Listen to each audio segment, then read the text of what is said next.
welcome to another edition of the Sports One. And we are back. We got the full crew in the house. That is what it's all about. The Yankees, out of any team in the league, are the best equipped to handle a blow like this. I think there is a higher power at play here. He's due law of averages. That dude is the ultimate scrub. It's trash. Yeah. Every person you have in there is fucking trash. Next game, you're going to see a big performance. You can see it in the end of the game, and I'm just totally stoked and excited for this. And we are back. Welcome to another edition of the Sports Report Football Friday, the day after the Ranger debacle. The Barnes and Tony Show once again. How you doing, sir? Obviously excited for football here. The frenzy. Let's go week 10. Can't believe it, Brian. Going to be a huge weekend. A lot of sports. Obviously, a comeback victory looming for the Rangers, no doubt, as well as some tremendous football matchups. And, of course, we're going to be recapping some TNF here. Yes, Tony. Yes, definitely a classic game last night. That's for sure. But I have to say, I mean, I'm glad, honestly, because, Friday's a little action-packed with the football. Oh, yeah. There's not a lot of time.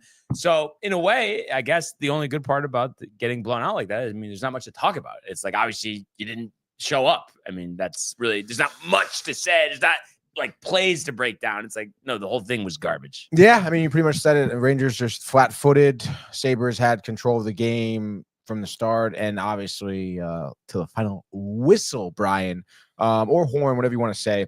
It's just one of those games, I guess you want to chalk up to a loss. It's a shame, though. I feel like, I don't know. I don't know if I want to speak for all the fans here, but for me, it's like, have a few days off from the Rangers. You're really earning to watch a game. I was so excited. I was on the Discord with Josh B, and I was saying, like, let's go. I can't wait to watch this game. Like, this is going to be dope. I haven't really been able to watch too many games because the baseball playoffs and stuff, and just other things of what time the games were. And like, here we are. I actually still watched the whole thing. Yeah, same. But it was like, wow. Like, this is just, I mean, for Igor to get pulled, and I didn't have a great feeling in the beginning. You let up a couple goals, and then you're just ungats on the power play. That usually is not a good combination. No, not at all. And I mean, it was weird to see Igor give up that first one. And it's just, I don't know, man. It wasn't even that, like, necessarily that the Sabres were having like these tremendous plays or just these hard shifts. It was just like one little thing that they do right would lead to one other thing, and then all of a sudden, like, the puck's in the back of the net. It wasn't anything tremendous. It's like I was shocked watching it. Honestly, like literally shocked. Like seeing these pucks go in, and like, wow, like, how are they even going in, dude? Like, and do you think it was that they just didn't take the Sabres seriously coming into the game? I mean, I guess so. Yeah, maybe that, a combination of the days off. Maybe they felt kind of sluggish. Because again, you like, especially with the start they had to the year, that was their longest break so far. And I mean, I don't know. I think it was a combination of that too, and maybe the fact that the Sabres were coming off probably their best game of the year, beating out who they beat out before the Rangers. It was like 6-1. Was it the Devils? Or maybe it was Ottawa. You're right. It was Ottawa, I think.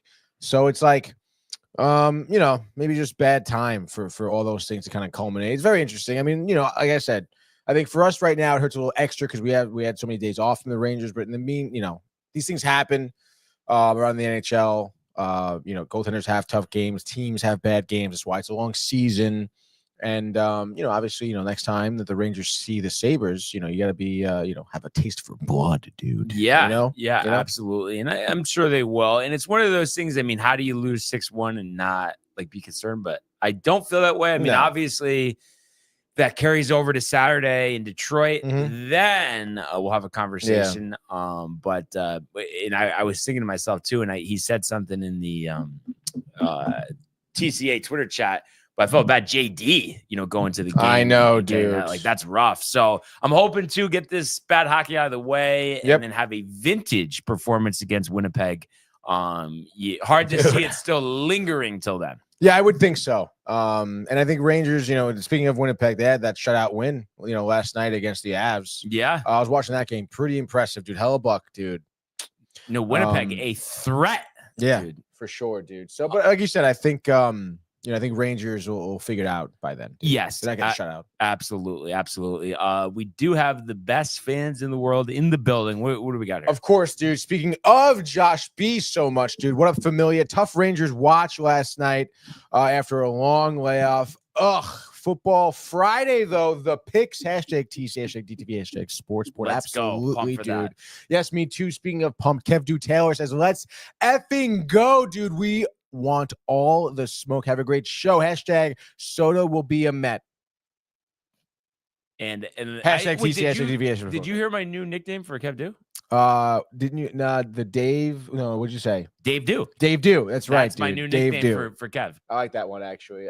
Josh B, the face palms. Kev Du saluting. And then throws in the Apple Watch emoji. Something about time. I don't know, dude. Michael Theophil says, "Goats, dude. Michael, best show out there." Jay Bird says, "Wait, pause. Wish the Ravens were edging me out, dude." I mean, much of a chuckle on your part on that one, or not really? When I saw it, I chuckled a little bit. I mean, I feel like Jay's had better one-liners. I mean, when I typed out the title, I thought of that. But well, that's like, you. You're always looking for it. Well, exactly. I thought, but at the end of the day, it does describe what happened here. I feel like, though, I would like to hear a little more creativity out of Jay. That's all. I don't think it's asking much, I mean, I'm trying to keep, title concise, few words, I can't say a win in a narrow one. No, but you guys narrowly I swear, win. even with like these type of mindsets, it's still, when I hear, like, if I was just looking at this myself, like when I saw the title. Yeah, you didn't think of it? No, I never think of that. Are you kidding me? You never think of that? No. All right, we got Facebook users saying good morning. That's pretty interesting. Good morning. Good morning.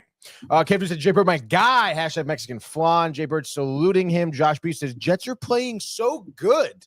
Winnipeg, that is obviously not going to be an easy comeback. Yeah, luckily Detroit is the buffer, though. Detroit is the buffer, but not for nothing. Detroit has talent. Wenberg, dude, Patrick Kane, Dylan Larkin. I know it's Cam Talbot is a former Ranger. Did he get to start in between the pipes against the Rangers? Probably not, but outside I would imagine does. It's one of those things. No way.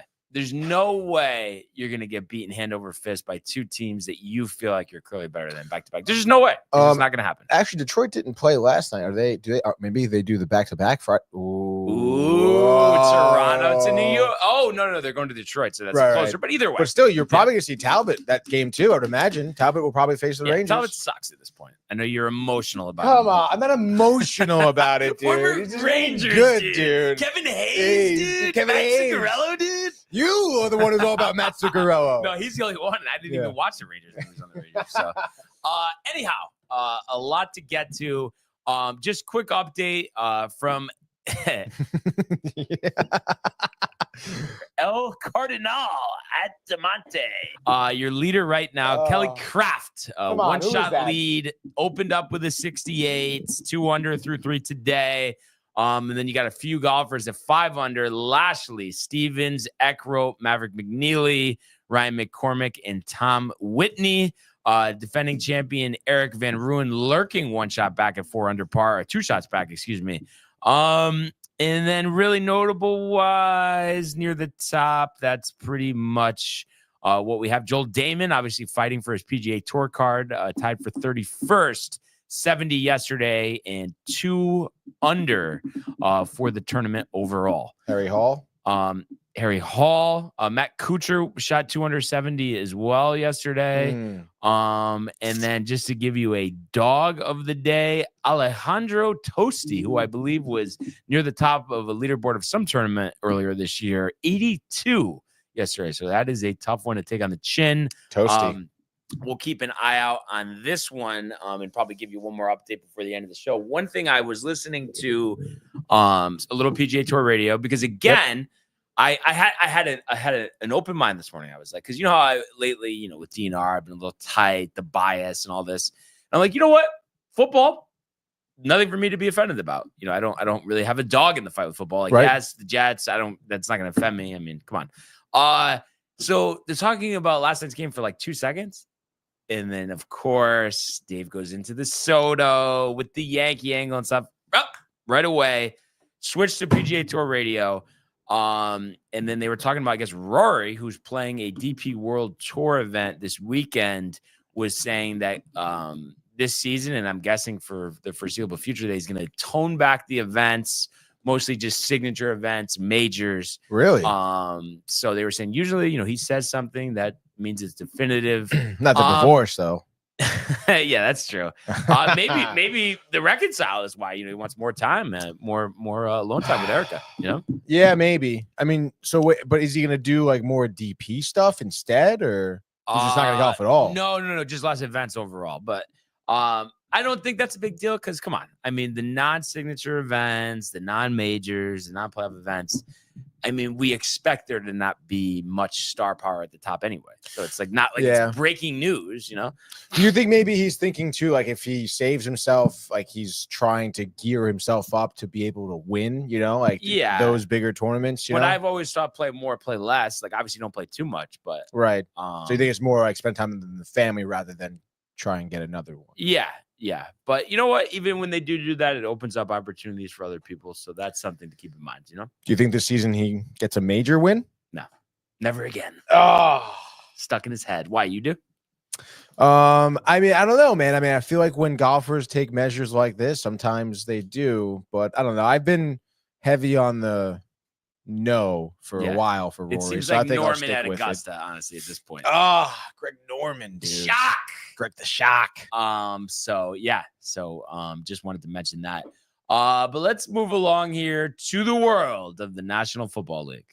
He wants Jefferson, climbs the ladder. Oh my goodness! Justin Jefferson, the catch of his life.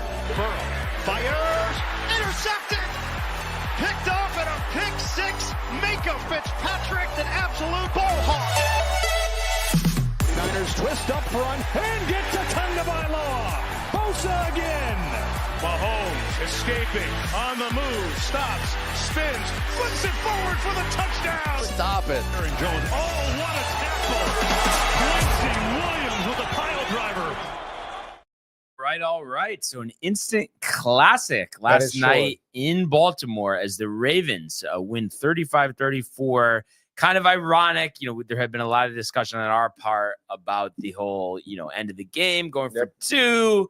Bengals don't get it. And before we kind of just touch on the rest of the game, I mean, I've been saying it all along. You always do that. I mean, so I'm just curious on your end, any issue there, or did you think at that time that was the way to go?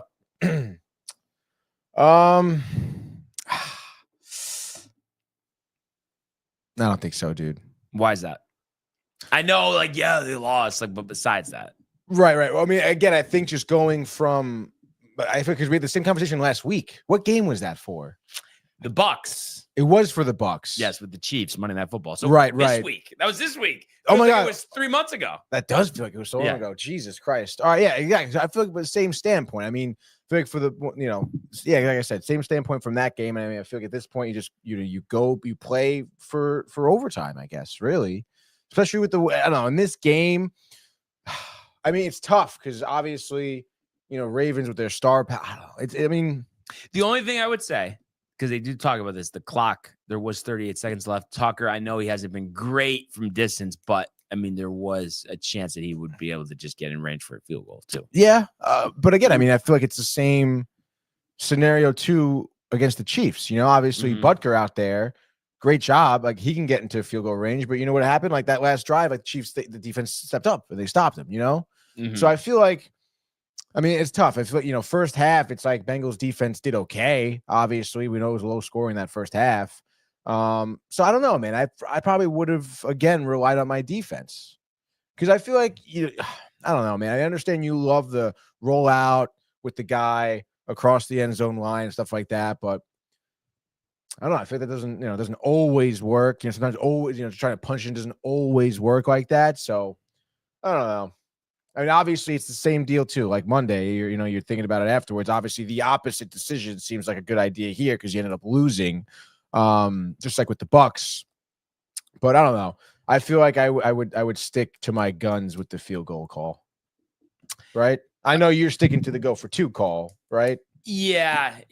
I mean, just because, the way the defense played, how could you count on that? Yeah. No, I mean, you're not wrong, dude. It's a Yeah, tough tough, one, though. dude. It is. It is a It is tough very one. tough. And then also too, you could argue, and I know again, like imagine us, dropping back to passing in an NFL game, but I think Chase even said after the game, someone asked him. I mean, I guess he kind of used a generic answer, but he said, "I'm always open." They asked him if he was open.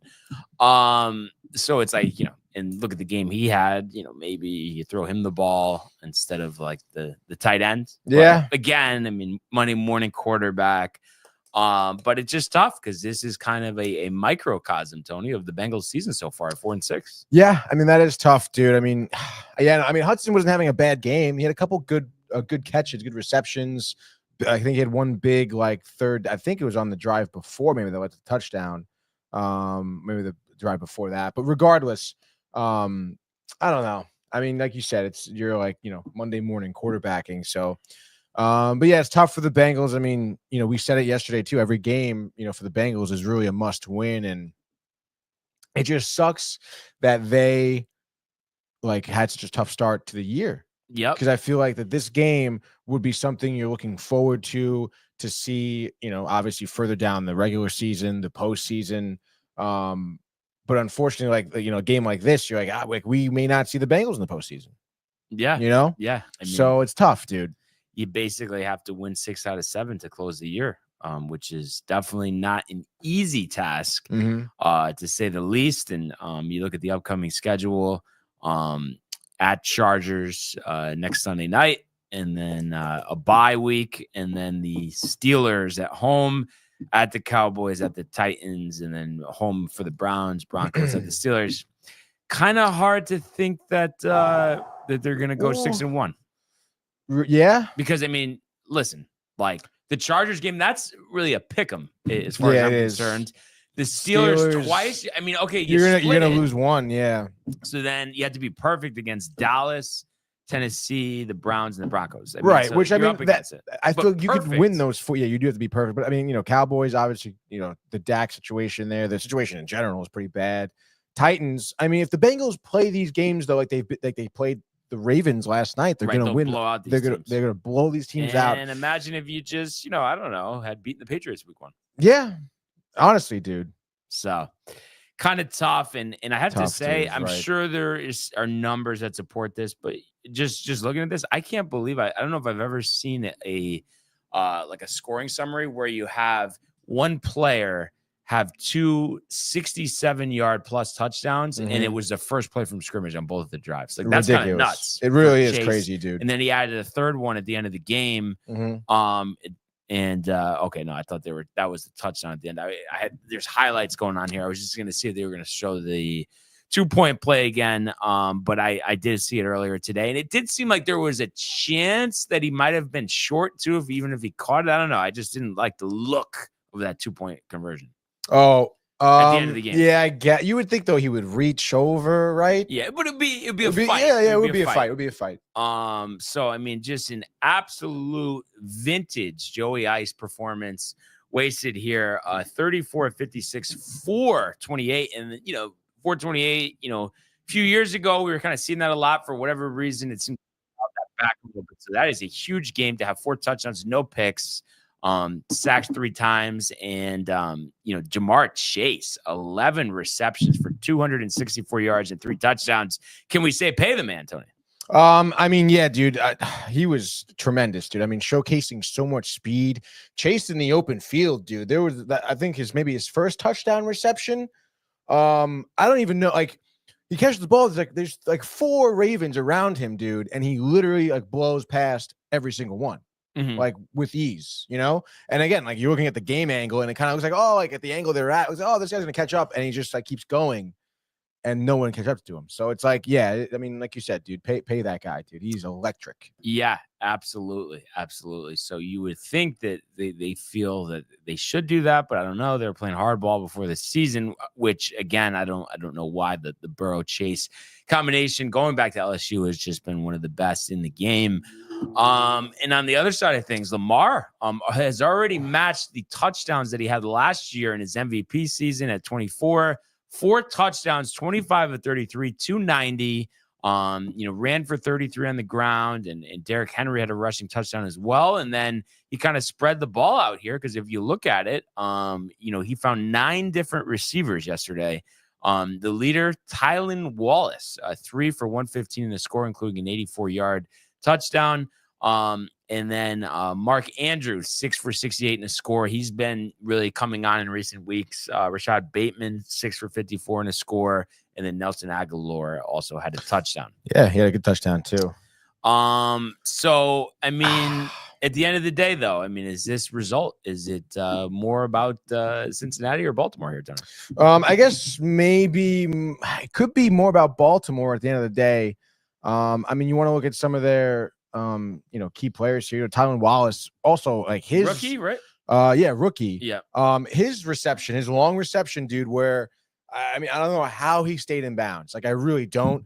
It looked like he was out, but they were saying toe was down, heel was up because his foot was definitely over the line, but I guess his heel was on the ground, which, I mean, whatever they want to call that, that was kind of crazy to me. But regardless, like that play by him, like, because I think he broke 2 tackles. Mm-hmm. And then it's just another guy who's all of a sudden his speed looks like they're going to catch up, but then on the afterburners, right? Which is great. Obviously, Zay Flowers, is definitely a force there, and he wasn't even that impactful. Just a couple, a good guy, you could throw to who can, obviously make the catch.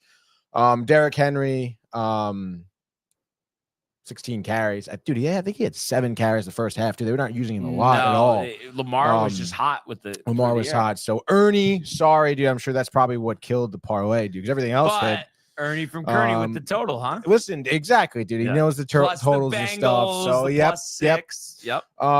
And who knows? Maybe he plays some game time bets after Henry, first half. Sure he's like, I don't know, man. He lied a couple for sure. But also, dude, like, I don't know. I was just watching the highlights of the 2-point conversion. It's I don't know, man. I think that's a really bad call, I think, to go for the 2-point conversion at the end of the game like that, dude. Like, why? Because even if you do, like you said too, like there's 36 seconds left. If they're gonna get in field goal range, they're gonna get in field goal range. Like, you're gonna have to stop them, like, with your defense, regardless. True.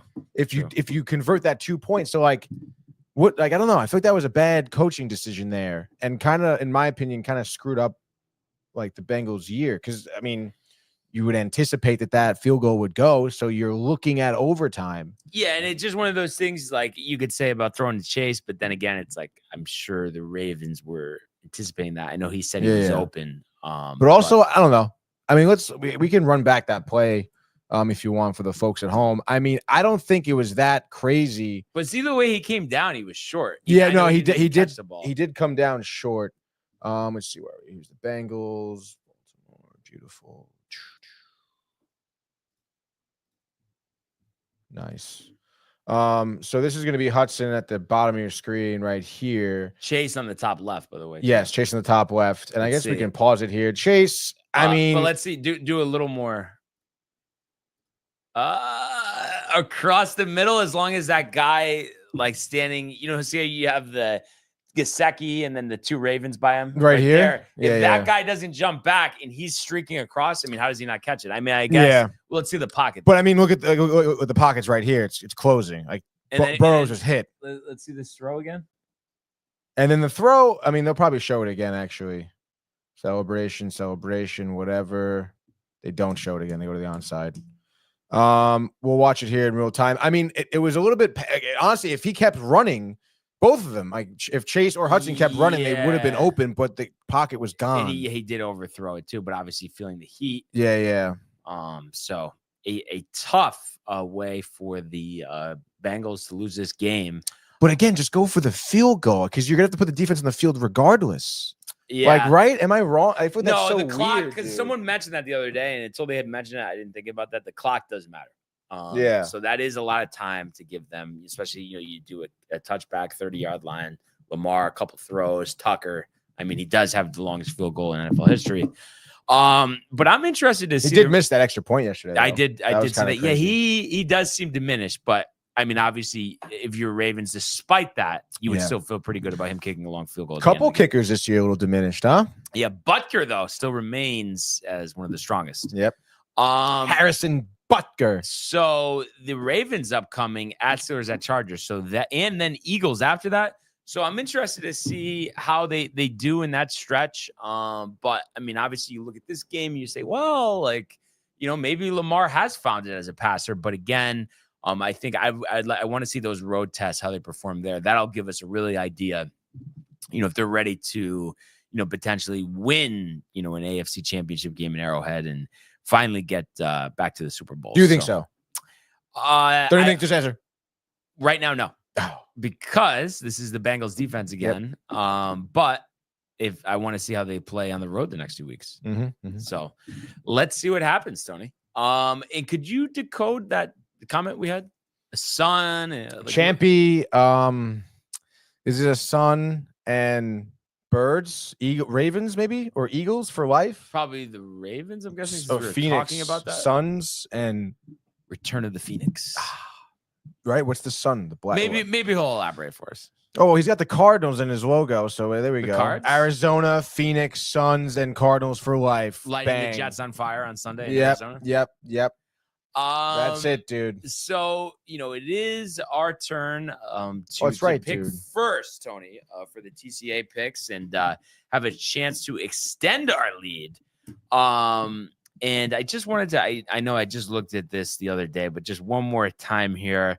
Like the records? Yeah, the updated record, 17-10 for us, 12-14-1 for them. And I think we already talked about this the other day, but the first thing, and it's near the top of these games, that I would like to do would be the Buffalo -4. I think that just makes too much sense at Indianapolis, and I understand, but I don't know. I just feel like Indianapolis does not win big games. No way. Yeah, no, I don't think they do. So we can go full circle there? Yeah, I think we can go full circle. That's Okay. kind of a little scary, though, right? No. Is it trap? No, it's not. So we're going to go Bills -4. Bills -4. Giants, Panthers, Patriots, Bears. Doesn't seem like we should need to touch that. The Chiefs, Broncos, again, I don't want to touch that either. Yeah, no, we just doing the Chiefs. So Falcons is -3.5 over Saints. But again, maybe half circle. Like if we let's do a half circle. Falcons undefeated on the road. Yeah. So think about that. Saints 7-game losing streak. Interim coach. 49ers at Bucks is interesting. Half circle, like kind of a possibility. Yeah, I guess let's do a half circle. And then Steelers, Commanders. I kind of like the Steelers, but the 2.5 that's not really giving us anything. It's not really giving us any value. I almost want to say, I know I'm jumping ahead here because we do have Vikings and Jags, but the Chargers with -7 at the Titans. I do like it, dude. And I also picked up their receiver. One of the McConkley? No, different one. Let's see. Hold on. I don't know why I'm blanking because I was like, oh, he had a good game. He had a good week last week as well. Oh, Quentin Johnston, dude, 23-year-old at a TCU. So I think that's our second pick, but I have to say, I kind of need your input here on the third one. The Jets Cardinals, I would prefer to just not pick that game. The Lions Texans, the Lions is appealing. They were, what were they? I think they were talking about this. Yeah, they were talking about it on DNR about how Detroit kind of is due for a letdown game. And then I think it was Dave saying there is no letdown. Yeah. Come on, dude. I don't think so. I mean, we could go Monday night. But then again, are the Dolphins due? That's the only thing I'm just thinking. I guess. So that's why I the Lions. You think the boys are gonna get blown out? They're another team. It's just I feel like it seems like, just pick against them. But then it's are they eventually going to, you would think anyway, they're eventually going to win again at some point. Yeah. I picked up their running back too this week. I figured they would be running a lot. So I guess my thoughts would be either the 49ers, Falcons, or the Lions pretty much for that third and final. 49ers, dude. What's the spread on the Niners? 6.5. Niners, Bucks.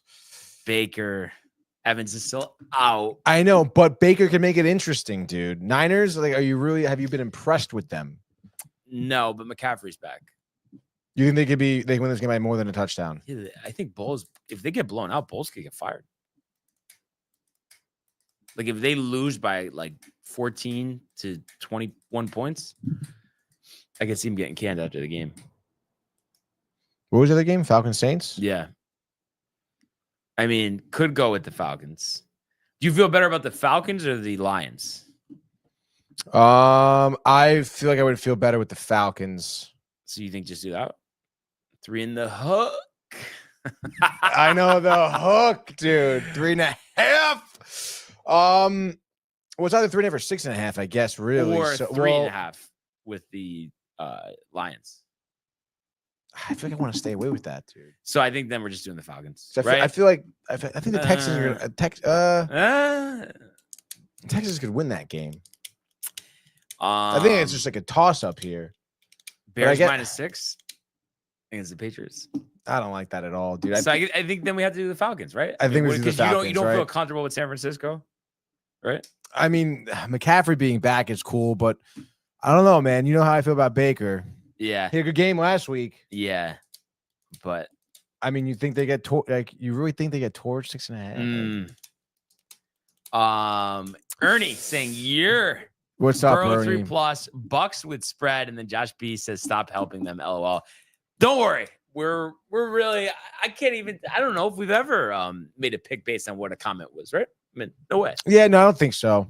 Tony's spazzing with the mouse. Michael says. It's actually my pen. That must be annoying him. The Sharpie pen, dude. Brand new Sharpie pen. There you go. It's all right. Just tested it out. Yeah. Gordon and Larry. Yeah, it's just all right, dude. All right, so you want to do Falcons? Yeah, and I'm sending this over to the TCA right now. This is nerve-wracking, Michael. Read them and weep. Bills -4, Chargers -7, Falcons -3.5. And I have to say, I feel like I know there's so much time left, but what a start for us, honestly, after the disaster that was last year. I mean, a complete 180 here. Yeah. You know, this is sick, dude. Like I've been impressed with our level like of just play no here. problem. Well, you give us first pick out of the time. Kind of a different right. And then we also have like a season under our belt, like we know the trends here. We got it going on. And then Ernie says, had a career day at the dealership yesterday, LOL. So I'll be hammering FanDuel next weekend, LMAO. Dude, congrats to dude. Ernie. That's awesome, man. That is awesome. Grinding it out, right? There we go, dude. I'm sure Josh B going through the picks right now. Ernie selling a few Ferraris, dude. Dude, that must be a nice commission on a Ferrari, no? I would think so, right? Yeah. But these games are interesting for sure. I mean, with our picks, I mean, I guess since it was the last, like the Falcons is what you're nervous about. You're really not nervous at all because the teams that we're picking against all suck ass. Yeah, I mean, Bills take care of business. Chargers can take care of business. Falcons. I mean, we're going 3-0. I mean, there's no way that the Saints are winning the game, and I don't think the Falcons. I don't think it's gonna be like a game-ending field goal. I don't think it's gonna be anything like that, dude. I'm trying to see well, actually, I guess I was trying to think in my head like what they're gonna do. You wanted to take the Lions, right? Yes, -3.5. You think they're gonna take that one? I think they would take. Honestly, I think they may even go Texans +3.5. Ernie saying sold a Type R and CRV. Wow, my dude. commission on both deals combined to over $2.5K. There we go, buddy. That's some good chunk of change for FanDuel. Huh? I mean, that's like your parlays for the next 20 seasons, dude. Yeah, let's go. Yeah, exactly. So what do we have any activity from? Anything Josh? in the group chat, dude? Ernie was. Oh no, that's not another one. Ernie from Kearney? No, nothing in the group chat. You think corporate? Yeah, I think so, dude. So we can give him a little minute.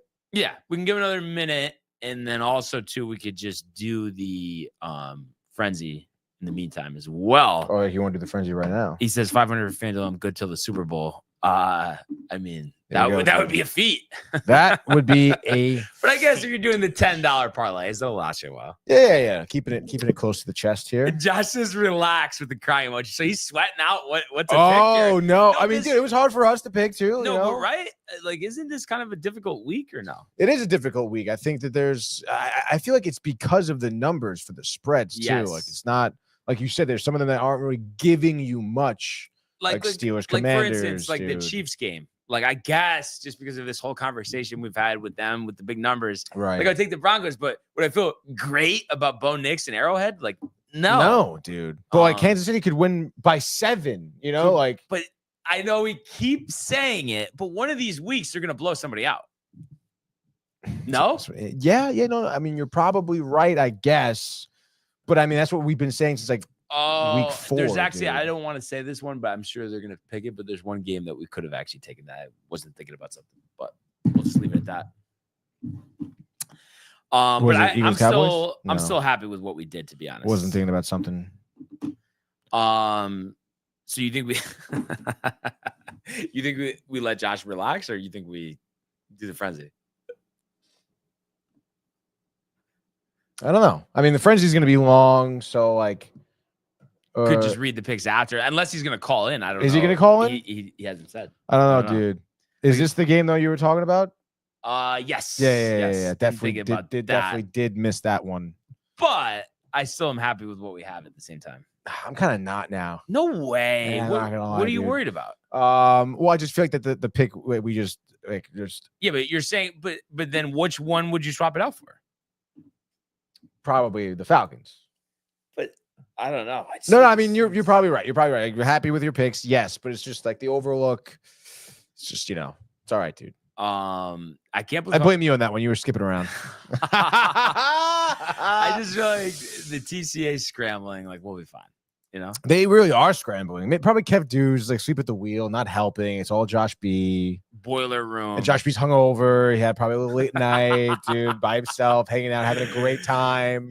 I'd say Tony. The crab rangoon, dude. Oh my god, dude.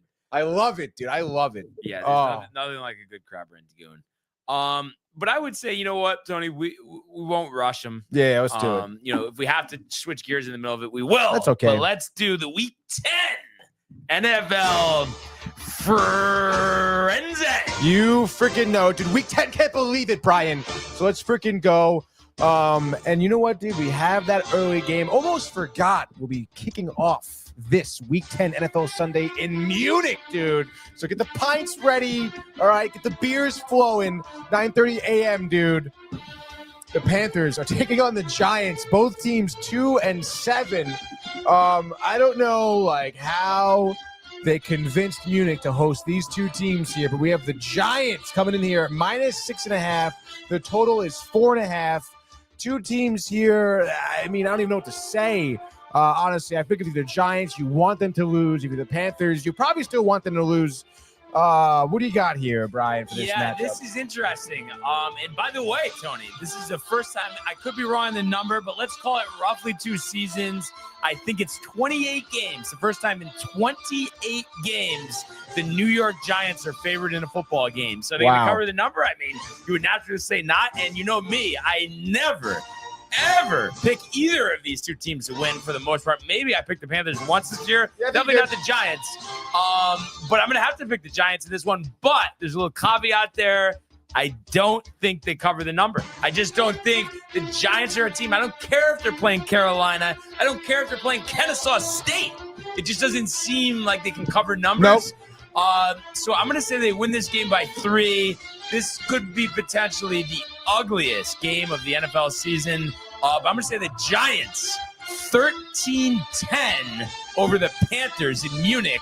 So it's the Panthers with the spread and the under. I mean, they may ban football in Germany here. Now moving forward to our regular time slot, a game we almost thought about picking, 1 p.m. FOX, Chicago, the Bears taking on the Patriots. The Bears, a 500 team at 4-4. All 4 of those wins, though, coming at home. They're undefeated at Soldier Field, which is why Chicago here is -6. Over-under is 38.5. The Bears are coming off back-to-back losses. Happy to be home, no doubt. Are they getting the dub from the Patriots? They have to. I know there's a lot of concerns. Caleb Williams, Matt Eberflus, Tony, but I think that defense is strong, especially against a team like the Patriots who may end up with the number 1 overall pick. So I think you'll see a comfortable game from Caleb Williams. I think they can get DeAndre Swift going as well. Maybe that's an Ernie prop bet. I would imagine his rushing total is somewhere around 65 to 70. So I kind of like that one. But I think the defense holds the Pats in check. Maybe they get a defensive touchdown here. I'm going to say 24-10. Bears over the Patriots, the Bears in the under. Yes, now let's go to Indianapolis as the Colts are hosting the Bills.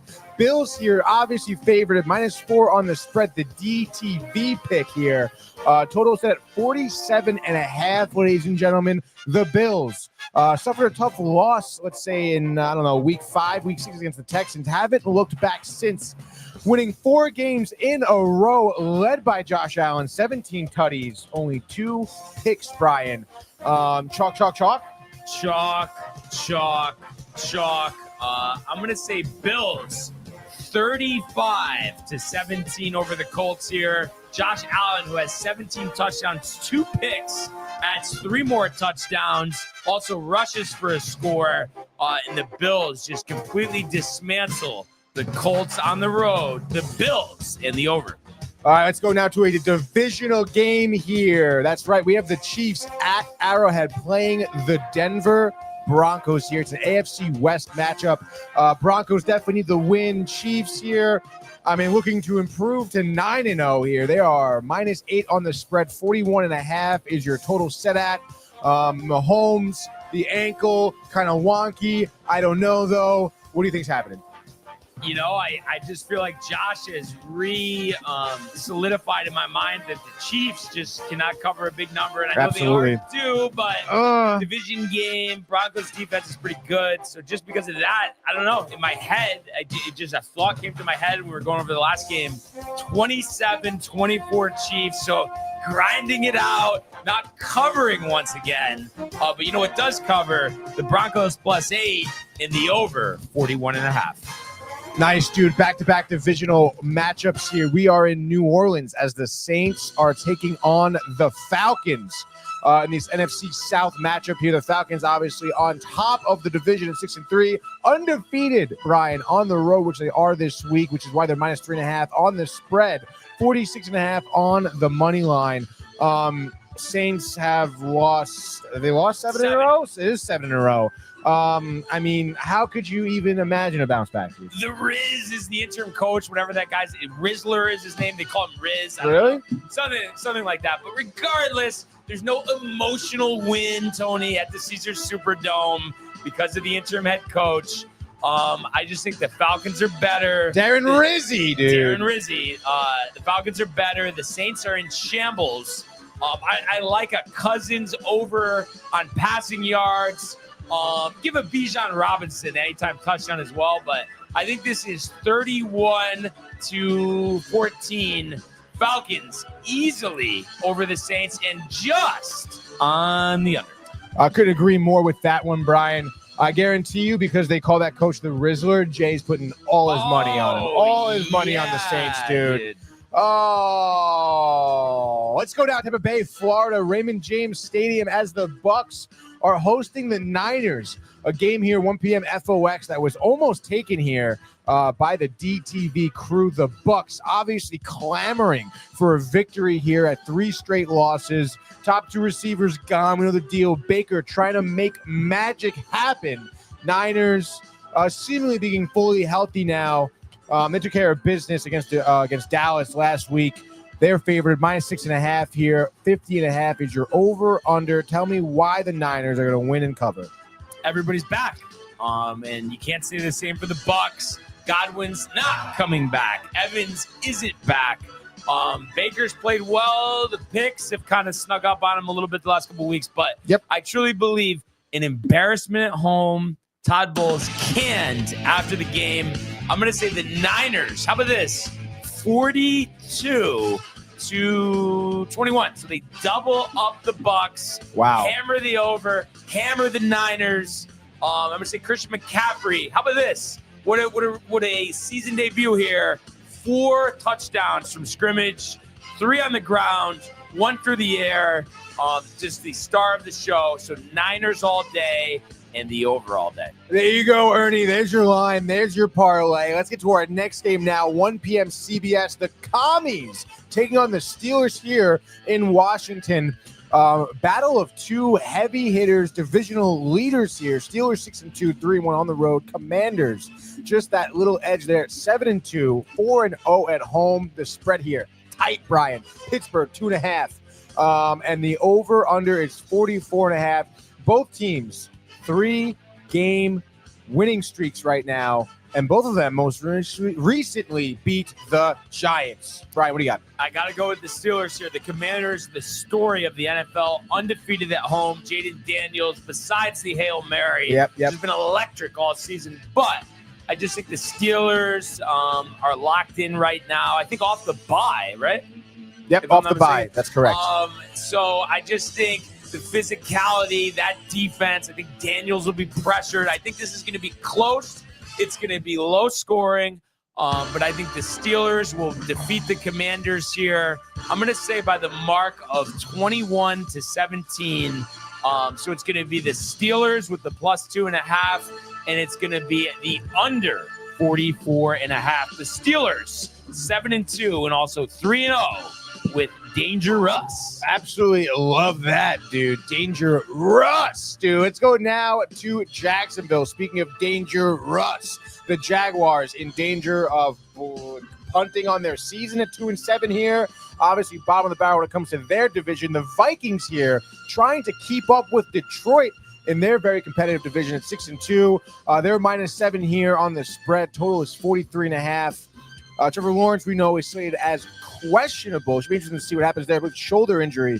But Darnold here coming off of that win against Indianapolis, get right spot after their back-to-back losses. Detroit, LA, Jaguars. I mean, just when they're in shambles. What do you think the Vikings are doing? So I was just looking up the notes on Lawrence. Kind of a mixed report, but like it said he was limited yesterday, but then it says they're not expecting him to play. So I guess I'm going to go with the return of the Mac in Jones here.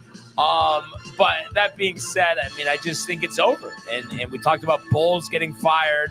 We know, even though he's a Super Bowl winning head coach, Doug Peterson probably following suit.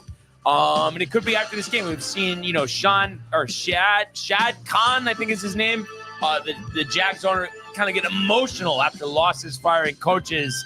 Wouldn't be surprised if that happens. But I think the Vikings blow the doors down. How about Aaron Jones, the grizzled vet, $150 on the ground with 3 touchdowns. Darnold probably only throws for $160, but that's all he needs.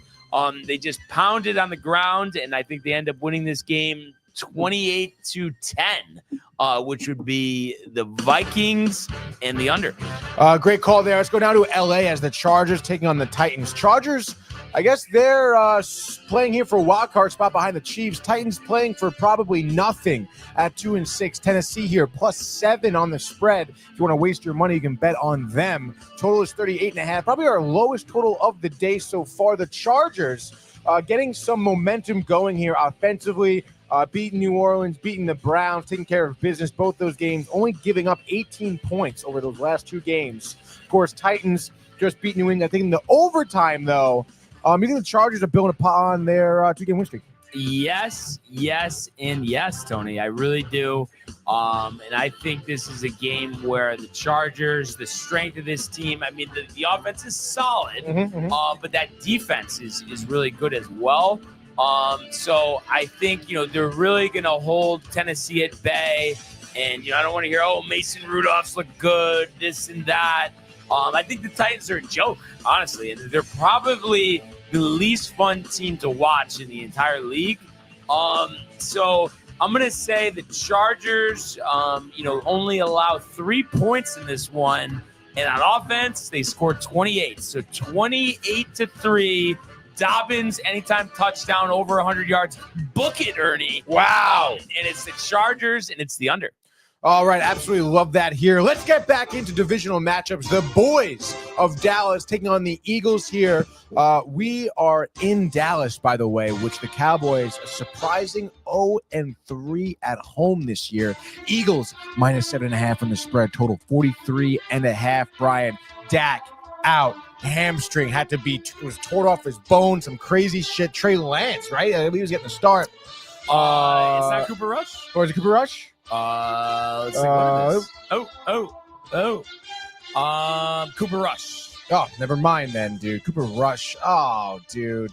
I guess Cooper Rush getting the start. Eagles here, obviously fully healthy, looking pretty good. They're a 4-game win streak. Boys, 3-game losing streak. Brian, What do you think's happening here in Dallas? It's interesting. I'm not going to lie. Like, until maybe 90 seconds ago, I kind of was ready to take Dallas, even though I don't feel good about it. But it's just a fact you haven't won a game at home. It would be 4 in a row. The Eagles have won 4 in a row. The Eagles, I think, have their own flaws, but I just can't do it. Not with a backup quarterback. And it's like you see with Dallas, I don't know, maybe the last 10 years, they've kind of come out of the doldrums of the NFC East. But every couple of years, they have that bad season. And it looks like with the Dak injury, that is going to be this season. So I think the Eagles, Saquon, has just been unbelievable. And I think, again, he has that type of performance this week. I'm going to say $125, 2 touchdowns. Hurts doesn't turn it over. Dallas struggles to score with Cooper Rush, Tony. And I think the Eagles beat Dallas here. I'm going to say 31-14. So that would be the Eagles and the over. That is correct, dude. Wow, what a game here. Go Eagles, huh, dude? Let's go. Last game here in the 4 o'clock time slot. It's 4:25 in Arizona, dude. The Cardinals taking on the Jets. Jets here 3-6 on the season. Cards 5-4. Maybe asking, what are the Cards playing for? Well, they're playing for their extending the lead of the NFC West here. Jets, I guess are playing for a wild card spot, I suppose, to make an appearance in the playoffs. Jets here -1.5, not giving you much. Total is 46.5. Obviously, Jets beating Houston, last week or Thursday, right? I think it was Thursday. Great job there, obviously. Some people like the Jets here against Arizona, even though they're on a 3-game win streak, emphatically beating the Bears, and I think surprising Brian and I. Brian, what do you have for our Jets, dude? Well, it's just one of those things. I feel like this is one of those games. What do you flip a coin? Because I feel like both of these teams you kind of don't like to count on when it comes to making picks. But I guess, the extended time off and the desperation of winning almost every game to finish out the season to have a chance to make the playoffs. So I guess just because of that, maybe this is a classic game. So I'm going to say Jets get the job done here. 28-21, tie game, 4th quarter, 2-minute drill. Rodgers to Wilson, corner of the end zone. Only a few seconds left on the clock. Jets must need to win. Jets in the over. Love that call. Let's go Jets, baby. Now let's get to our primetime 8:20 p.m. NBC matchup.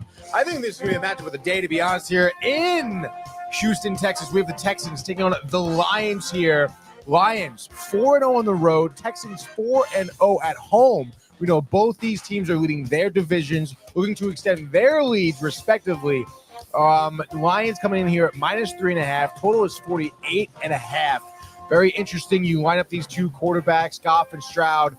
Very similar here in terms of stats and reliance and obviously records here for their respective teams. Of course, the Texans coming off that loss to the Jets. What was going on there? Only scoring 13 points. The Lions on a 6-game win streak, I believe, right now.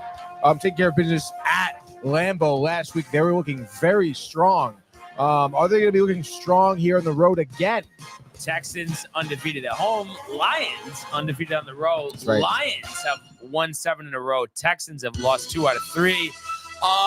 So while I do feel Detroit is a better team, I think, unfortunately for them here, they're due for a loss. So I don't feel great about this, but really trying to give my honest prediction here. I think the Texans figure out a way. I could see this being a shootout. They haven't scored much other than that game against the Patriots where they scored 41, but I think the Texans are due for that type of game. And I know, Nico Collins, no Steph Diggs. You have Tank Dell. Dalton Schultz hasn't been utilized enough. He's been killing my fantasy teams. Maybe this is the week. CJ Stroud looks his way. But I think all-time classic overtime. So we're making Collinsworth and the boys stay up a little late on Sunday night. We're going to see the Texans win this game. I'm going to say 41-35 in overtime. So the Texans plus 3.5 and the over. It's just like that. That is your Week 10 NFL frenzy. Wow, dude. What a frenzy it was, dude, for Week 10. And is it just me, or does the TCA still not have their pick? No, Josh sent the picks in. No way. Yeah, I'm pretty sure, dude. Oh, he literally did. No, a couple minutes ago. It was 10 minutes ago. Okay, I'll give him that. So it's the Panthers plus 6.5, the Rams -1, Broncos 8. I mean, hard to really argue other than the fact that those pluses, those teams like aren't great, especially the Panthers, but given the matchups, the numbers, it makes sense. But I think we have the better picks here, no? I think the TCA is in trouble, dude. Oh, I think that they're scared. They're scurrying right now to try and clamor for some points in the win column. And I mean, I think that these picks here are indicative of that. And I don't know, man. Like Broncos, Panthers, I think they may be maybe winning one of these bets. 0-3. Yeah. Kev Dew up from the boiler room, flan in hand, shouting. Absolutely, dude. What the hell is this? We're gonna get probably a call in from him next week. Oh, I'm sure Josh the justification. Right, Josh B ain't handling the picks no more. I'm out. I'm awake now. Yeah, exactly. So we always do this, Tony. Game of the week. Game of the week here, Brian. It's a great question. I mean, again, the fact that it's hard for both of us to pick our picks here, I think, is just indicative of how close and how many good matchups there are. Oh man, dude, I have a feeling what you're gonna say. You could say it if you want. I know because I'm honestly I'm also uncertain because I think there's two games. Honestly, so yeah, I also think, dude, and I think I'm all right. Dude, I'm gonna pick the prime time 8:20. Let's go to Houston, Texans, Lions. Obviously, Campbell, great. CJ Stroud, lovely. I mean, I understand. I don't know. Texans, the fact they're both undefeated, like being on the road for the Lions, at home for the Texans. It's prime time, one game, all to focus on. Like, I think that's going to be amazing, dude. Yeah, absolutely. Yeah. And you could just tell the audience what the other game is. I would imagine you're going to go over for the Commanders and the Steelers, 1 p.m. CBS. Yes, because I mean, what a fascinating matchup. You know, the athleticism, the excitement, the thrill of watching Jaden Daniels play quarterback. The thrill against the vaunted Pittsburgh Steelers, steel curtain defense, fresh off a bye, Russell Wilson, all that stuff. So I think that's going to be fascinating. And, I mean, the description I had in the frenzy would allude to such if it follows suit. But I think the Jets-Cardinals will actually be a very entertaining game as well, Tony. I think it will be heartbreaking for Jets fans, to be honest, dude. Murray, end of the game, touchdown drive. Probably. Or Rodgers. Or maybe another interception at the end of the game. No, I don't think. Who's the Cardinals kicker? Chad Rylands, who's been on fire, was awful with the Patriots last year. And it was kind of funny, not funny for Giants fans, but they played near the end of the season and he missed a 35-yard field goal, cost the Giants probably getting a quarterback in the draft last year. That's right, dude. Yeah, I mean, I just think, and Dave definitely agrees, and a couple other of my fellow Giants fans feel the same way. I mean, the best interest of this organization, I don't want to hear about Dable, confidence in him, Shane.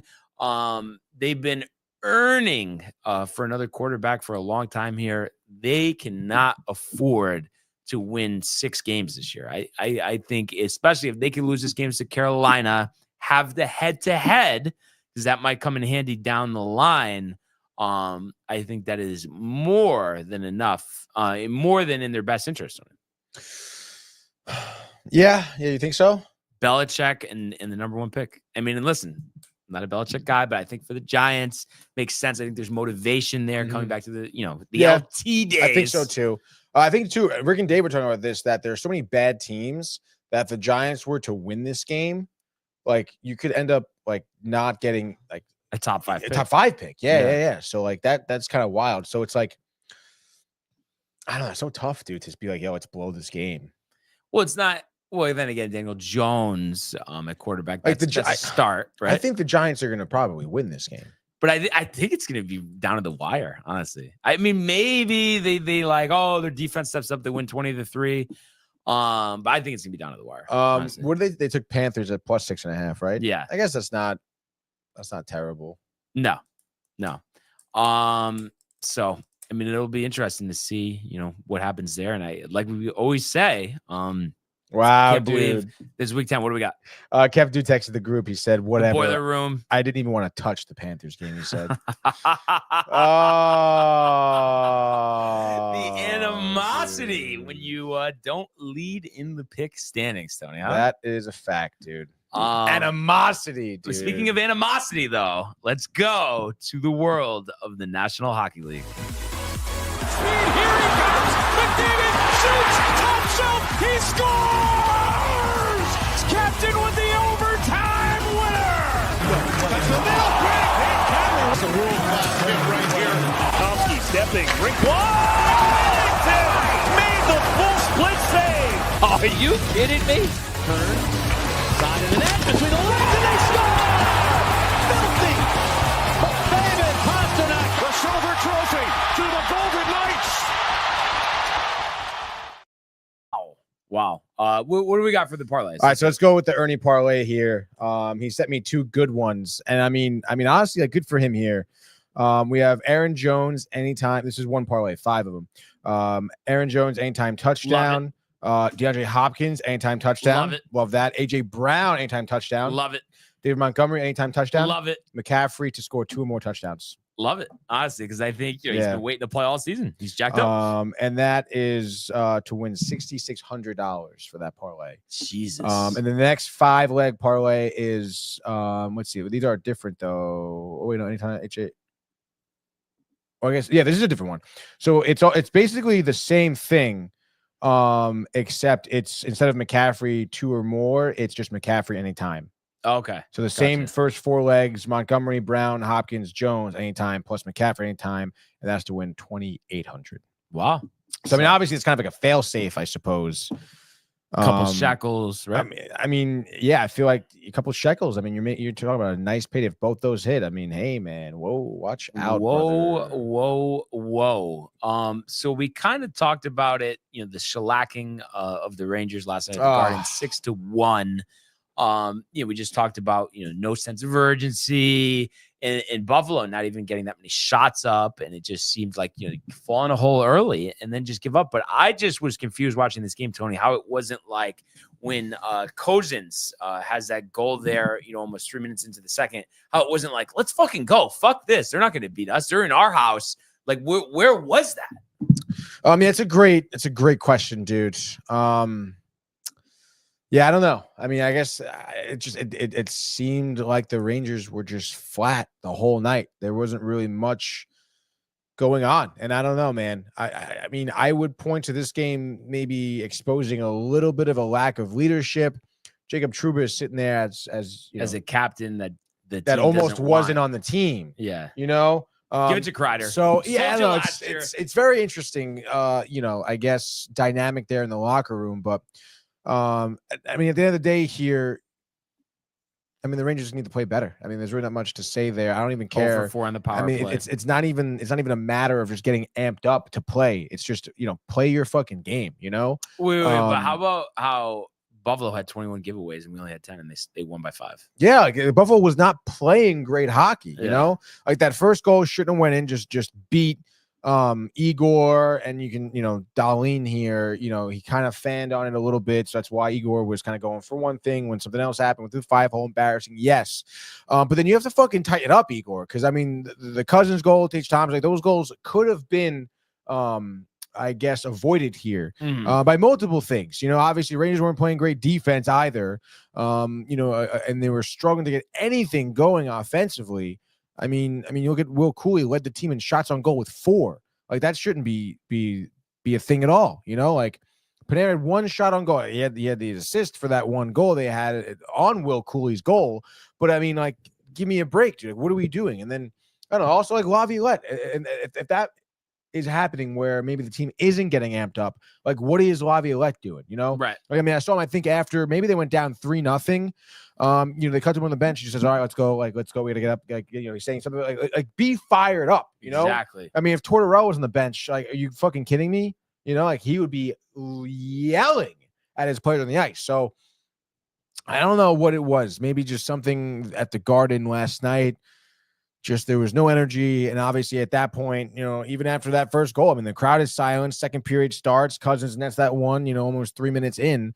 The Garden is silent. But you have to give the fans something to be hyped up about. Exactly. I mean, there wasn't a couple good saves by Igor, maybe a good shift here, but I mean, there's no reason why the score should be 6-1. No, it seems like I said that they just gave up after they were down. Yeah, it did seem like that. It's hockey. How do you give up? I don't know. You shouldn't be giving up at all, dude. It's ridiculous. But at the same time, I say that to say this. I think it just all matters what you do next. And you just, like I've said before with the Yankees and with certain things, you just want it to be a learning experience where like, remember that feeling. You don't want to feel it again. And I have to say, I do, despite this embarrassment, feel confident in not only a bounce back in Detroit tomorrow, but the best foot forward, Tony, Tuesday night at the Garden against the Jets. Yeah, dude. I mean, they're going to need it for sure.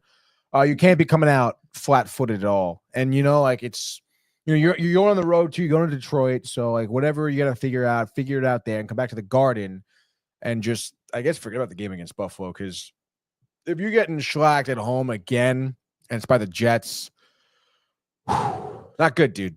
Yeah. I mean, it's just not good at all, Absolutely. Absolutely. So just quick rundown before we preview, do our frenzy for tonight's games. Bruins 4-3 in overtime over the Flames. Marchand, the game winner. So must-needed victory for them. And speaking of must-needed victories, the Islanders, 2-0 lead after 2. Gets dicey in the third, but end up winning 4-2.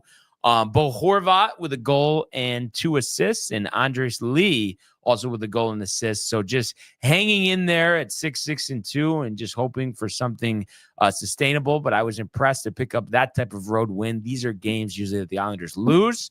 And then the Predators have been a mess. So I was not surprised in the least that the Panthers made it 7 in a row. Defeating the Predators 6-2, have won all 7 games after getting embarrassed by the Columbus Blue Jackets. So a pretty remarkable stretch there. Verhaeghe, the 2 goals and the 1 assist. So they are a complete, just absolute powerhouse. And just it's not even fucking funny. Play the speed. That's the difference. The speed of the Florida Panthers. The accuracy. So who knows, Tony? But you would think the Rangers will need some help to combat that when they play them again this season, and as well as, hopefully down the line in the playoffs. The Devils 5-3 over the Canadiens. Jesper Bratt with 2 goals and an assist.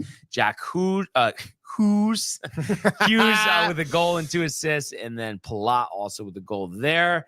The Hurricanes 5-1 over the Penguins. Roslovic 2 goals and an assist. Is going to make the All-Star team next year. That's embarrassing. That almost makes me question Laviolette. Like, how is this guy a good player when he looked awful with the Rangers last year? He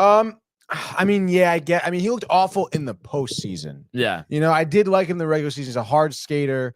But again, I mean, Columbus, it's one of those teams where, like, on paper, they're almost better than the Rangers, like they have a better team in terms of these group of guys playing for an extended period of time.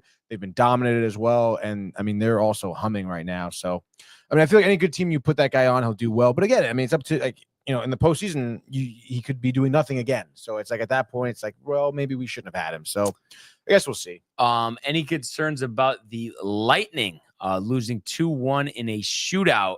Owen Tippett, the game winner. Yeah, dude. 7-6. Listen, when things go to overtime in a shootout, anything can happen. But you score 1 goal in the first and you don't score again. Like, that can't happen. No. If you're the Lightning. Especially if you're the Lightning. I'm with Nikita Kucherov. I don't know why I'm blanking on his name with a B. Doesn't really matter. Braden Point. You have so much offense. You got to figure out a way. It's one thing if your defense is a bad night. Vasilevsky's been known to have a bad night. Goaltenders happen, but like against the Flyers too, they don't have a good defense. Urson has been marginal this season, I guess. I don't know. You gotta figure it out. Again, I think another team that's missing their captain, and it's interesting because he's on the Predators And they suck. So So it's like maybe a reunion later on. you never know, dude. You never know. Utah, much needed win 4-2 over the Blues. Yep. So a strong game for them there. Dallas, no surprise, 3-1 over the Blackhawks. Odinger, 25 saves. We mentioned the Hellebuck game that you saw, the Jets. The 1-0 victory, 35 saves for him. Velarde, the only goal of this game. Gabriel Velarde, baby. What is it? Because I haven't really watched Winnipeg too much. I mean, we know about Hellebuck. Connor is another guy. Velarde. I mean, what is it with them? I mean, what is the strength of this team other than the goalie? Is it the defense? Is that what it is? I mean, I guess you could say that. Sure. I mean, I feel like. I think maybe it goes a little bit beyond that. I mean, I really do. I think it's maybe leadership, coaching, strategy. Because I mean, you look at this roster, and it's not even like that they're like oozing talent. They're not. Gabriel Velarde is just a guy they brought in. I think he's their second or third line guy. He's from LA. Young-ish, shows some good talent. I guess maybe their defense is good. Miller's good. We know about Josh Morrissey. Neil Pionk is also good. But I don't know. They're just a team that plays really good, and they play every game. They're playing the team that's in front of them. You know what I mean? Like Jurgen had a great game last night. Finally, yeah, really, dude. But they found a way to get past him with, someone who doesn't normally necessarily score for them. And they absolutely shut down. I mean, again, Colin Hellebuck, like he shut down the Avs. Like he was looking great last night. And I think I believe the Avs actually ended the game on the power play too. Like they were knocking on the door, but just couldn't. But they just could not get past him. So I mean, I think that this team does start and stop with Hellebuck. So it's kind of hard to say what is really behind them. But I will say they just play really well together, which is what a lot of teams in the NHL need to do. And then when they do have Connor Hellebuck in between in net, I mean, it's tough to get past it. Yeah, so that will be a test on Tuesday for sure. The Canucks 4-2 over the Kings in LA.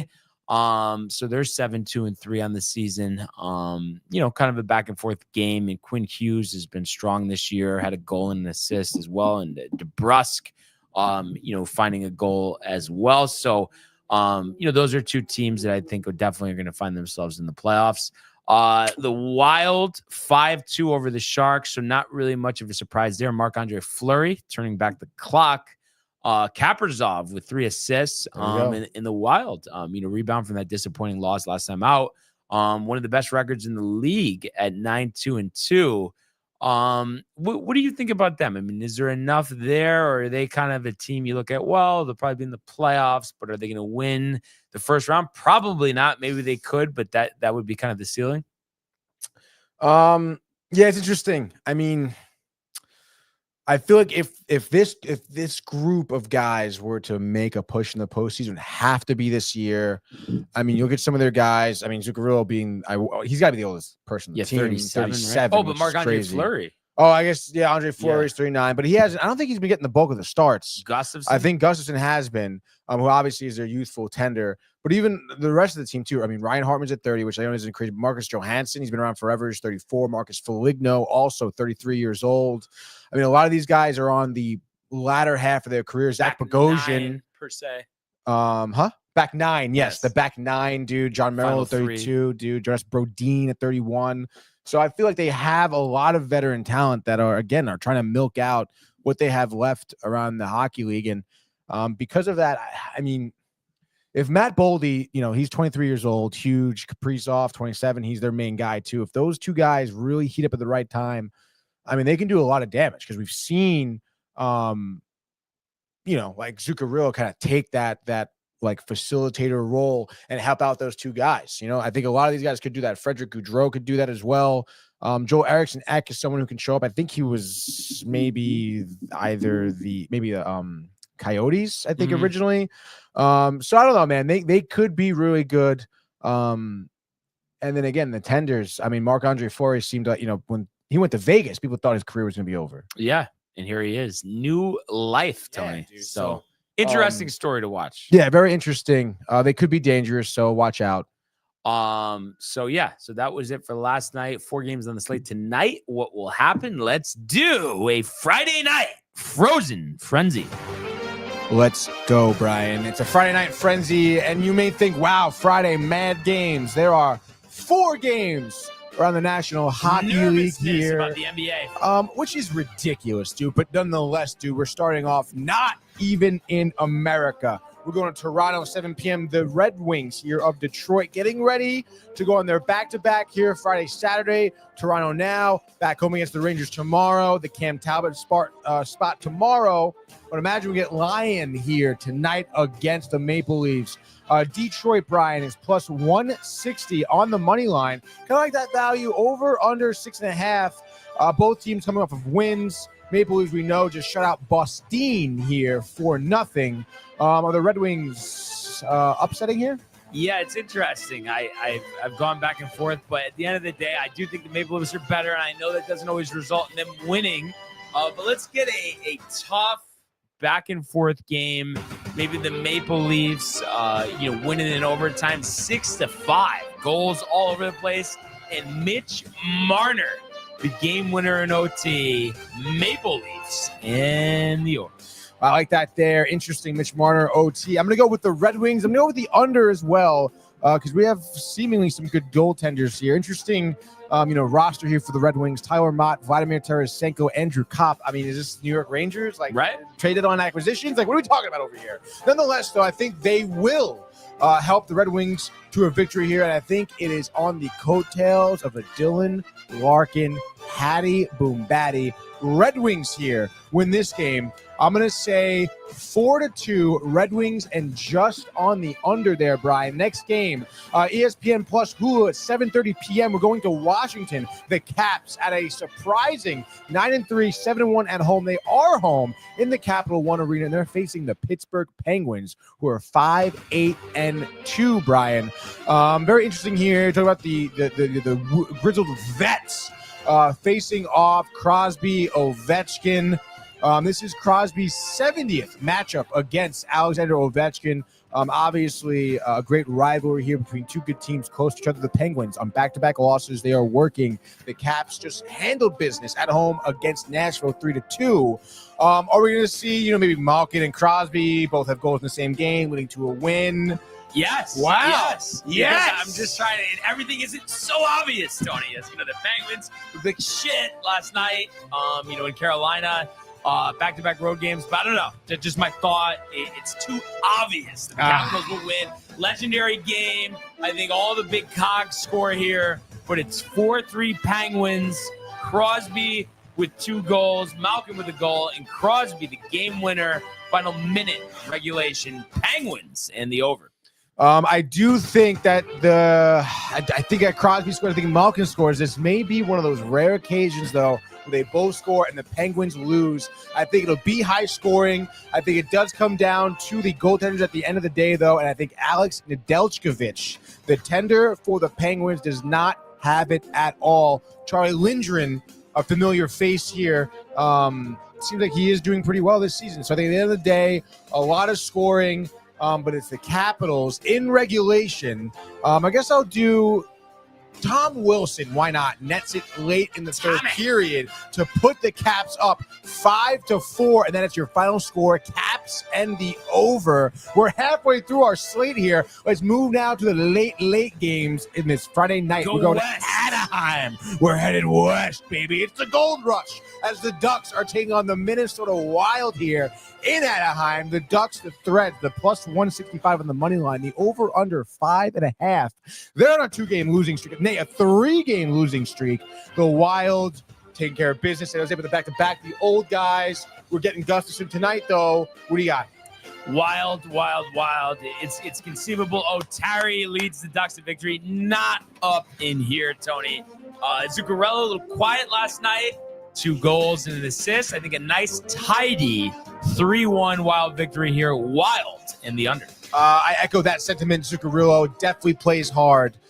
Earning the ice bath, the recovery day tomorrow with that 37-year-old right there. Let's freaking go down. Last game, 10 p.m. still. We're going to Seattle, sticking in the west of Washington as they take on the Golden Knights at the Climate Pledge Arena, Brian. The Vegas Golden Knights coming in here as favorite. Road favorites minus 135. We know why. They're 9-3-1 on the season. Not great road record, though, at 1-3-1, so watch out. Over under 6.5. Kraken 4-game losing streak. They could be due, but they've scored just 4 goals in those 4 games. Vegas, in their hand, taking care of business in or against Utah, and then in Edmonton, 4-2. Golden Knights, are they still rolling after tonight's game? I think they win the battle of the expansion teams. Was thinking Kraken for a second. No. End of the day, Come on. the Knights are better. Come on. I think it's a 4-2 victory. Mhm. So it's the Knights in the under. Yeah, I'll take Knights in the under as well. Why not? Solid tenders, Kraken decor, though not as good. The offense, I mean, they're favorites for a reason. Ivan Barbashev next 2 and an assist in that late third period one puts the Knights up. I'll say 4-2 Knights and the under, Brian. And just like that, that is your Friday night frozen frenzy, Tony. What a frenzy it was. Obviously, Rangers, let's take care of business tomorrow. I know that they will. Come on. So we'll talk about that on Monday. And then one more update from DeMonte, Tony. Sam Stevens is your leader right now, 8 under, 6 under through Crazy. 11. And then you have a slew of golfers at 7 under: Bridgerman, Kim, Streelman, McNeely, McCormick. And obviously a lot of golf yet to be played. The defending champ doesn't tee off till 138, Van Ruin. So I think we'll see some big numbers posted over the weekend. So looking forward to that. And the last question is there prime time tonight?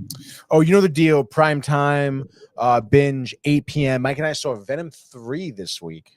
So we'll be talking about that, dude. Yeah, I know you're not really into it. It was all right. I don't even know what it is, to be honest. Tom Hardy, Venom, Marvel comic book movie. Venom is like the anti-Spider-Man. Think of it like that, dude. Anti-Spider-Man. Yeah.